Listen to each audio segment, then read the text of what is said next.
सियालकोट की मारूफ बैनुल-अक़वामी सियासी और कारोबारी शख्सियत मकसूद अहमद भट्ट ने साथियों समेत सैयद अली अल हक शहीद रहमतुल्लाह अलैहि अलमरूफ हज़रत इमाम साहब रहमतुल्लाह अलैहि के दरबार अक़दस पर चादर चढ़ाई, हाज़री दी और फातिहा पढ़ी।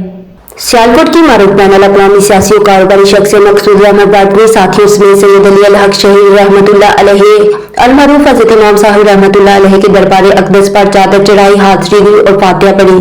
सियालकोट में ये दरबार सैयद अली अल हक शहीद रहमतुल्लाह अलैहि अलमरूफ हज़रत इमाम साहब रहमतुल्लाह अलैहि के नाम से बहुत पुराना और मशहूर है।